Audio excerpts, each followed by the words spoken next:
Toxic সম্পর্ক ত্যাগ করা মোটেই সহজ কিছু নয়। এটি অত্যন্ত জটিল প্রক্রিয়া, কারণ এটি শুধুমাত্র শারীরিকভাবে দূরে সরে যাওয়াকেই বোঝায় না, দূরে সরে যেতে হয় মানসিকভাবে। মন থেকে একজন মানুষকে এবং তার সমস্ত স্মৃতি থেকে মুছে ফেলা অনেকের জন্যই অসম্ভব। যে সম্পর্ক শারীরিক ও মানসিকভাবে কেবল লাঞ্ছনায় দেয়, সেই সম্পর্কেও মানুষ পড়ে থাকে কেন ছেড়ে যায় না?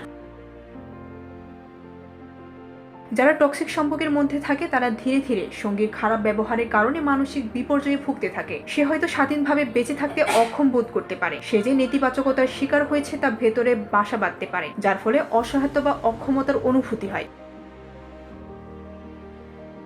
সামাজিক প্রত্যাশা, ধর্মীয় বিশ্বাস এবং সাংস্কৃতিক নিয়ম অনেক ক্ষেত্রে মানুষের সম্পর্ক ত্যাগ করতে, বিশেষ করে বিবাহ বিচ্ছেদ করতে নিরুৎসাহিত করে, বিশেষ করে যদি তাদের সন্তান থাকে। টক্সিক সম্পর্ক মানে 24 ঘন্টা খারাপ ব্যবহার বোঝায় না। হতে পারে সঙ্গী কখনো অপমান, আবার পরক্ষণে ক্ষমা চেয়ে নিচ্ছেন। এ ধরনের চক্রে পড়ে সেখান থেকে বেরিয়ে আসা মুশকিল হয়ে যায়। এ ধরনের আচরণ অত্যাচারীর প্রতি মানসিক সংযুক্তিকে শক্তিশালী করে, যার ফলে ভিকটিমের পক্ষে দূরে সরে যাওয়া কঠিন হয়ে যায়। ভুক্তভোগীরা আশা ধরে রাখে যে সঙ্গী পরিবর্তন হবে বা সম্পর্ক উন্নত হবে, বিশেষ করে যদি ক্ষমা চায়, ভালো আচরণ করে বা প্রতিশ্রুতি দেয় বা অনুশোচনা দেখায়। অপব্যবহার এবং পূর্ণ মিলনের এই চক্রটি এমন একটি সংযুক্তি তৈরি করতে পারে যা ভাঙা কঠিন।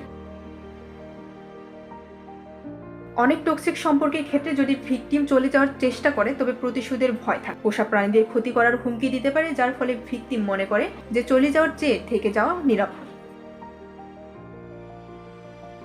ডেস্ক রিপোর্ট, ভোরের পাতা।